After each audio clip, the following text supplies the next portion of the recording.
Tonight on Free Minds TV, some people are upset that there's a definition for oral sex in the dictionary. We'll also be talking about how much grain is fed to cars here in the United States, plus what you're not allowed to put on a job posting in the United Kingdom. All that and a whole lot more coming up tonight on Free Minds TV.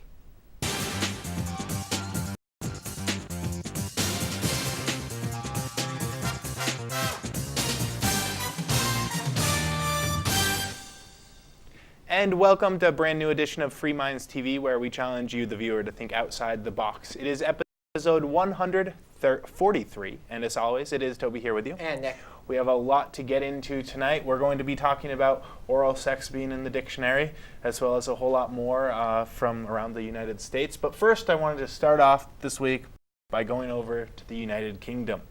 Because while it's easy to pick on America for some of our asinine laws, at least the ones passed by the elected representatives, it sometimes is a lot easier to pick on the UK. So I wanted to go over there because there was one headline that grabbed my attention, Nick, that just seemed so perfect. It fits in with this whole picture of a nanny state that we've been painting over the last few years with this show, at least our impression from the headlines that come across our desks here in the US. I don't find too many things that make me think that the United Kingdom is not a nanny state. There are not too many articles that are counter-indicative of the articles that we read here. To be fair, I'm not looking for those, Nick. I'm more looking for the ridiculous ones. I guess but it's not hard to find them. That's right. the thing. It's so easy to find the articles that just paint a picture of these pansies over the United Kingdom, just making the world as politically a correct, safe place for us to all hate our lives in.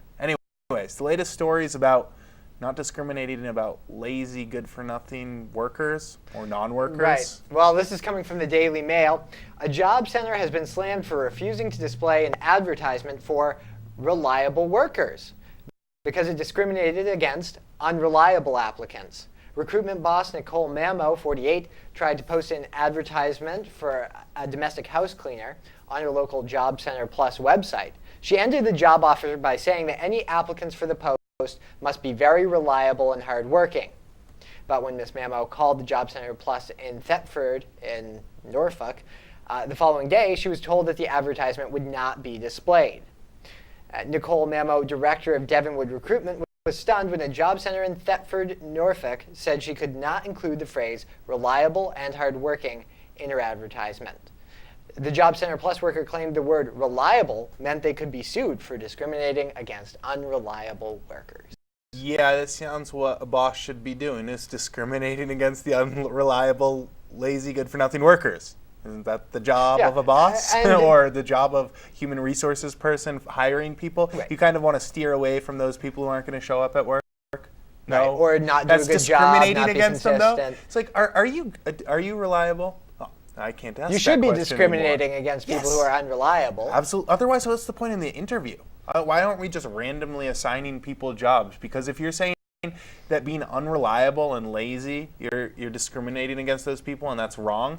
I mean, we might as well just throw names in a hat and pick them out randomly at this point. I mean, if you can't discriminate on that basis, then what is the point in selecting employees? Right. Why not just randomly allow people to work in your establishment? Do you like coming to work? Do you like coming to work? Up. No, I'm not going to show up. Right. Can't discriminate against me for that, though. I'm lazy. That's a disability. It's hard for me to get by in life, Nick. You know what? I don't like going to work. It's very difficult for me to get out of bed. I don't like doing things for myself. It's very difficult because I'm lazy. I have a disability. I'm lazy. What? Yeah. When does it stop, Nick? When does the insanity, political correct BS game we're playing here stop? I don't know. Apparently, how wussy have people become? This society is going down the tubes. Yeah. And how are we going to? I'm sorry, Nick. It's just so upsetting. How are we going to be able to produce anything? I mean, it's not here in the United States, but how is the next generation going to be able to survive with this? Not very well.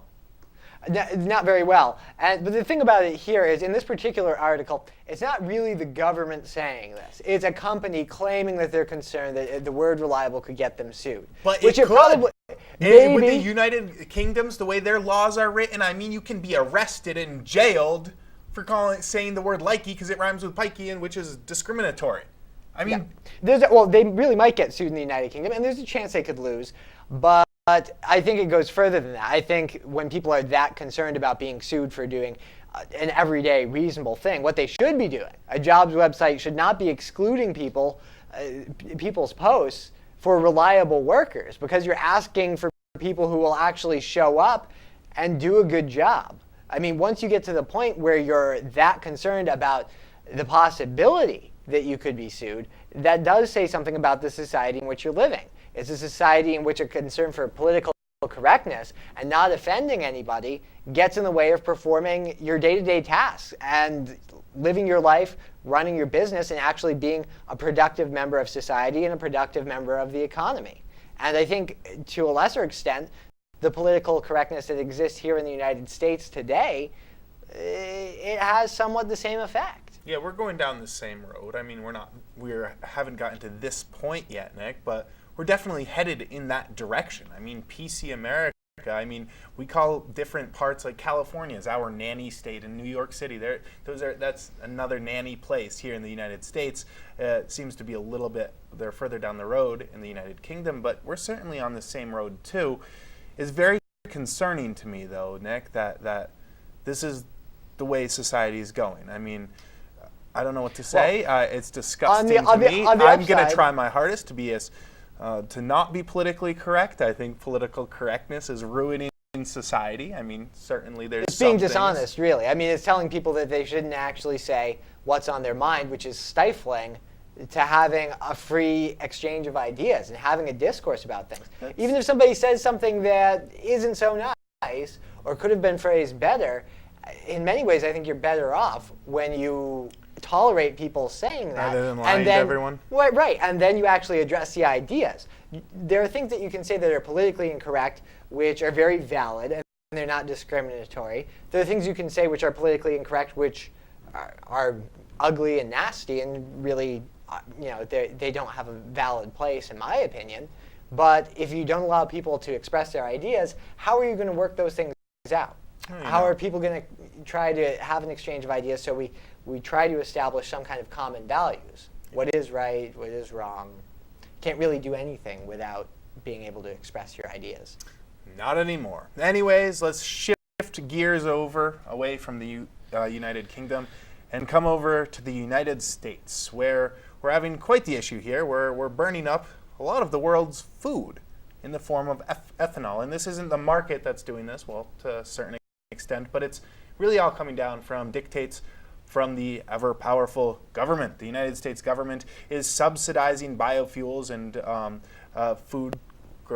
fuel that's used that's made from growing grain and maize and other products. 25% now of all grain grown in the United States is being used not to feed people, but to feed cars. Now, what's the problem, you might ask? Well, this isn't a natural market force that's doing this. It's not like suddenly the grain producers, the corn producers out there are saying, well, I can sell my grain for more to a biofuel company than I can to hungry people, so I'm going to do that. No, that's not what's going on here. What's happening here is the United States government has passed laws saying that mandating that certain amounts of ethanol go into fuel, as well as subsidizing to the tune of, I think it's over $6 billion a year, subsidizing these farmers to sell it to the biofuel companies rather than the hungry people. So what effect is this having? Well, it's causing people in the United States and other first world countries to pay a bit more for their groceries, putting more people on food stamps and such, tightening everybody's belts. But in other countries, it is disastrous. Yes, there are now many hungry people that would not be hungry if it wasn't for this governmental action. The UN is, which I don't really like the UN, but this is their number, is now estimating that the number of hungry people every day in the world is going over 1 billion mark.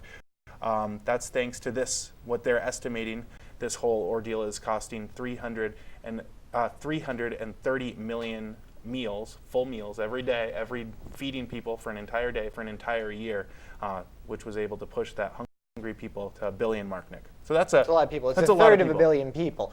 And this is You're talking about a country the size of the United States is now hungry because of government subsidies. Right. Not because of market forces, not because of capitalism and greed, because of this go green nature that all these Democrats and these feel good people, we're going to go green, we're going to burn our corn. And now poor people in Africa are starving to death.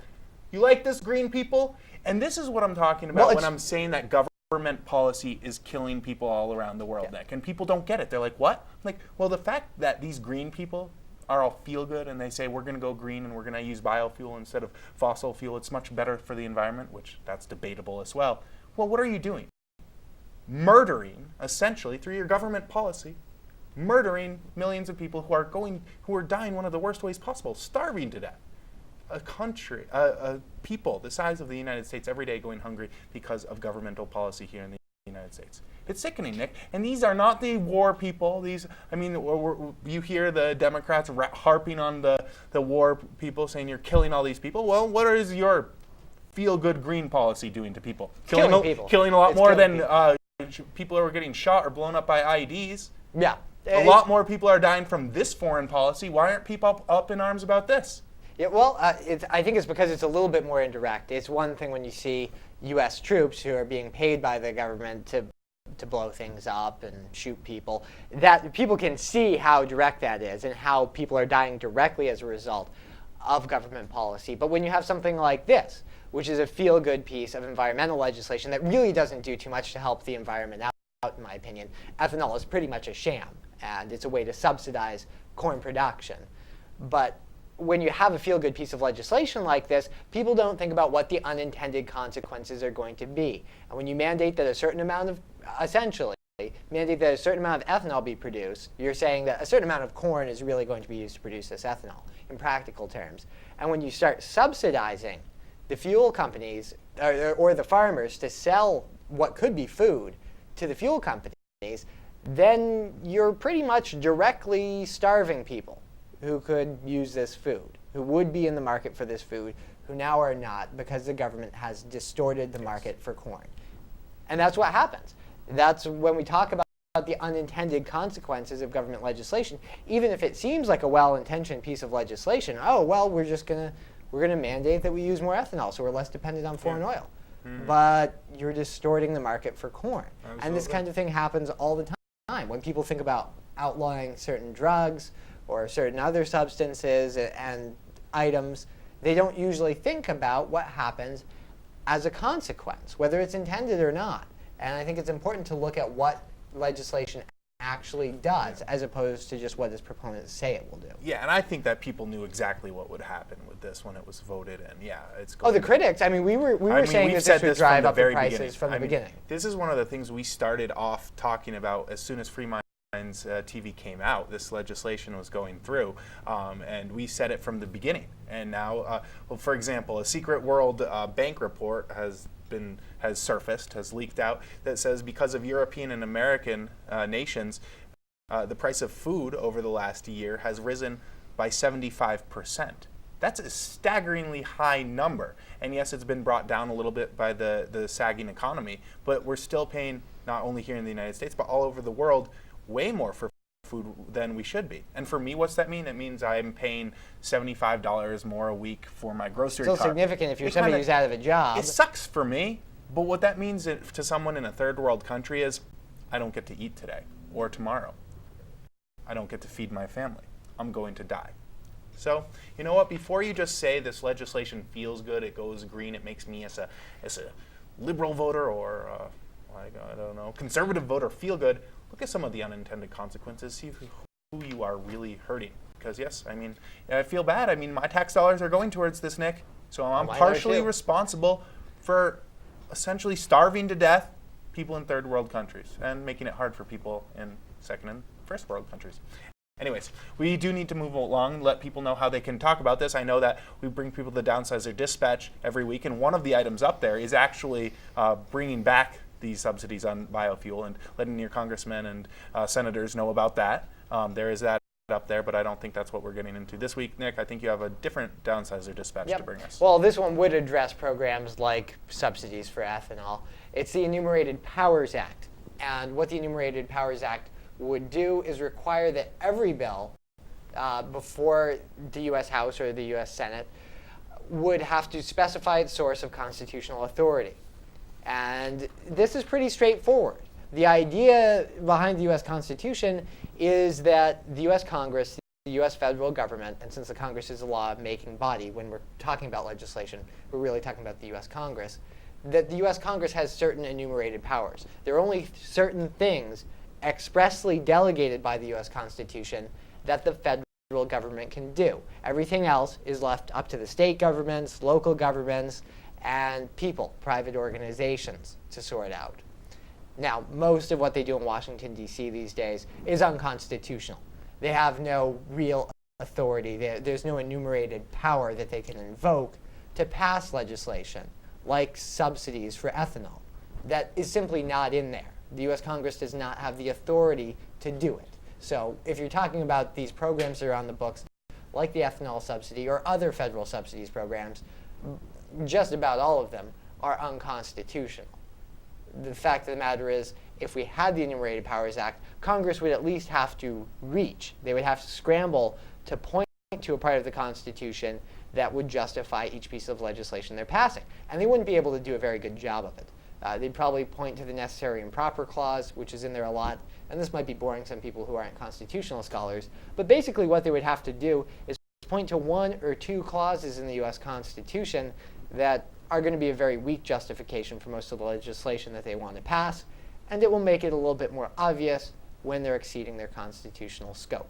So if you think that's a good idea, go to downsizerdc.org and sign on to the campaign. Yeah, and if you don't think that's a good idea, Nick, I think you also think that the Constitution is outdated and irrelevant and should essentially be thrown away at this point. Because, Right. I mean, if you don't think that this bill is important, you no longer believe in the Constitution.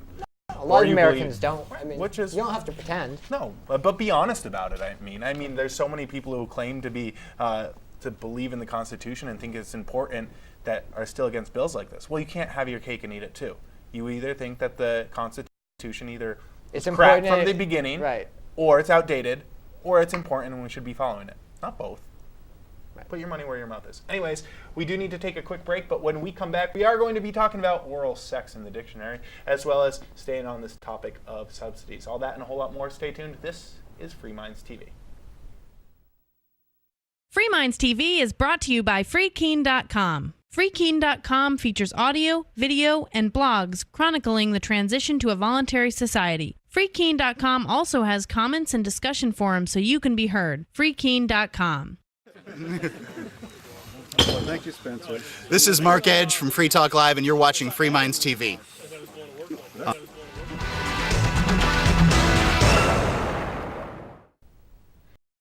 And welcome back to Free Minds TV. It is Toby here with you. And Nick. I'd like to invite the viewers to log on to our website. freemindsmedia.org is the address. From there you can get all the archives of the show, the radio side of the show, blogs, ways to help the shows, ways to contact us, and a whole lot more, all up at freemindsmedia.org. If you haven't been to the website in a while, it's updated, it's working again. It was down for a bit, but if you haven't been there, check it out again. There's new stuff on it all the time. freemindsmedia.org. All right, Nick, we are going to be getting into oral sex, but before we do that, we need... We're going to be talking about it. Yeah, not you and I. We're going to be talking about it in the dictionary. Ooh.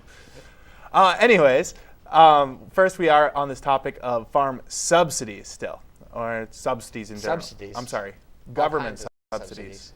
Federal subsidies. And let's get into that topic. You've got the latest for us. Yep, and this is coming from the Cato Institute. January 22nd, 2010 was the day that the federal government added its 2,000th subsidy program for individuals, businesses, or state and local governments. The number of federal subsidy programs soared 21% during the 1990s and 40% during the 2000s. So if you think that government is stepping up the amount that it spends and that they're stepping up the increases progressively, that we're sort of on a progressive curve, that the race towards bigger and bigger government is happening faster and faster, you're probably right. This is indicative of the trends that have happened with the budgets and with the deficits, and it's reflected here in the subsidy programs. And the last two subsidies to push it over the edge were two Department of Justice programs. I don't know what the Department of Justice needs to be subsidizing. I assume probably state and local law enforcement agencies, giving out that good grant money so they can buy things they really need, like tanks and armored personnel carriers. But there's all kinds of different subsidy programs in Washington, D.C.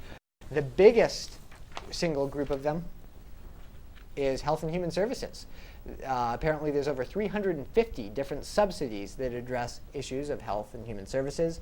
Agriculture is the next biggest. You know that farm subsidies are big. If you pay attention to the news, you pay attention to what legislation, what the government does, you know they like to subsidize farms. It really doesn't tend to help out the family farmer. It tends to hurt them, actually. Usually it's large, well-connected corporate farms that get the money and actually drive the small family farmer out of business. And then there's a slew of other subsidy programs, everything from the Department of Labor to Commerce, Small Business Administration, to education. So there's all kinds of subsidies. And of course, these subsidy programs usually come with strings attached. A lot of people in state and local government like to talk about it like it's free money. Well, number one, their constituents pay federal taxes anyway, so you're still paying for it, just indirectly. And a lot of times it comes with strings attached. That we just talked a couple weeks ago about the kinds of grants they give out for enhanced tsunami warnings in places like California. But the upkeep and the maintenance of some of the things they put in with those grants, well, that falls on the state and local taxpayer for years and years to come. And it can also oftentimes is much more expensive than the original subsidy. For example, with these tsunami warning signs we were talking about a couple of weeks ago, the grants were for $1,500 worth of signs, and then they had to buy all sorts of replacement signs, as well as the cost of $21,000 to put them in. So not too great there. Also, there's unintended consequences, of course, with these subsidies. We were just talking about in the first half of the show with biofuel subsidies is responsible for essentially starving 330 million people every single year because of the government's giving all this money to these subsidies for biofuels, for corn and such. So there's always unintended consequences. Who knows what's actually happening here? I don't think there's constitutional power. I'm talking about the Enumerated Powers Act. A lot of this stuff, there's no provision in the Constitution for any of this. The government shouldn't even be involved in those areas, let alone subsidy programs for things like education, health, and human services. There's no justification for the federal government to be involved in those areas. Mm-hmm. At the very most, state governments should be involved with that, or people should take care of those issues themselves, but not the federal government. It's illegal for them to do it. Right. But they do it anyway. Of course they do. Anyways, we do need to move along a little bit. We've got one more article that we have been promising to get to, and that is oral sex in the dictionary. Now, not all dictionaries. We're not talking about actually banning it from dictionaries. We're just talking about one school in Southern California that is affecting many, many classrooms, and what dictionaries they will be having in the classroom and what those dictionaries will have for words.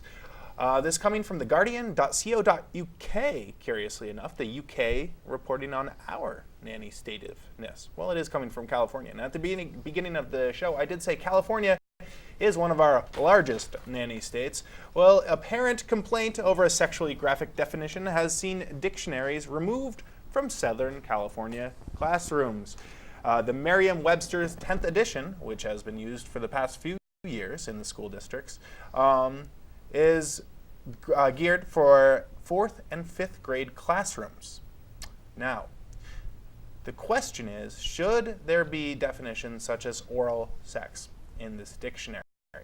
The complained parent who got all the dictionaries removed says absolutely not, and those parents do have their backers. There's quite a few people who say this isn't a topic for 4th and 5th graders. On the other hand, though, there is a whole backlash of parents who are upset, who say if their kids hear something on the playground, such as the word oral sex, they should have every right to go into their classroom and look that up in the dictionary, rather than having to poke around and ask and get misinformation on things. So which is it, Nick? Should children, 4th and 5th graders, be allowed to have access to dictionary to look up things like the definition of oral sex? Or should it be left a mystery? And should that be blackened out of the dictionaries? Well, it seems to me a dictionary is supposed to tell you the definitions of words and phrases. But should schools, public education centers, should they be limiting what the kids have access to when they're in school? I think they should be using the big kid dictionary by the time they're in 4th or 5th grade, which is the one that we all use. Merriam-Webster is a collegiate dictionary. I mean, it's used in the spelling bees that these same kids are going to be in. It's the one that the spelling bees use. I have a feel, to be perfectly blunt, by the time kids are in 4th or 5th grade, they have already heard the phrase oral sex. But some of them might not know what it means, and some of the parents out there... Is it better if they don't know what it means? And well, according to this, some of the parents say yes. It's absurd. We do not want our kids knowing what oral sex is. We'd rather have them be confused and have all sorts They're of gonna figure it issues out. throughout life. They're going to figure it out. It's not that difficult to figure out. If they're going to the dictionary to find this out, I think parents should be happy rather than them going to pornographic websites or something like that. Or If the dictionary is the most of your problems, I think you're a little bit confused about what kids start to take interest in about that age. Not only that, but this is what got me interested in dictionaries when I was a kid, Nick. The dirty Looking words? up dirty words. It's what taught me to look stuff up. And I'm sorry, every kid does it, unless you're got the certainly did. one or two out there. This is a lot of the time what's getting kids interested in looking stuff up. At least young boys. It's a reference guide, and no, to be perfectly honest, I think by the time you're in fourth I've or heard fifth those grade, words. I know what they mean, but now I want to see them in the dictionary. Yeah, I mean, by the time you're in 4th or 5th grade, I think you should be using a collegiate dictionary, which is going to have pretty much every word in the English language in it, which makes sense. I think our public education system sucks so badly in this country that they do have dumbed down dictionaries for kids now, and they'll continue to get worse, most likely. But no, I think that kids at that age, if they want to look up a word in the dictionary, they're old enough to look up a word in the dictionary and figure out what it means. Knowing what it means isn't going to change too much. The dictionary is not telling them to go out and do it. They're just going to know the definition of the word. And part of an education, if you're going to be a well-rounded person, an educated person, that's going to involve learning about things that maybe some other people aren't going to want you to know. But knowledge is power.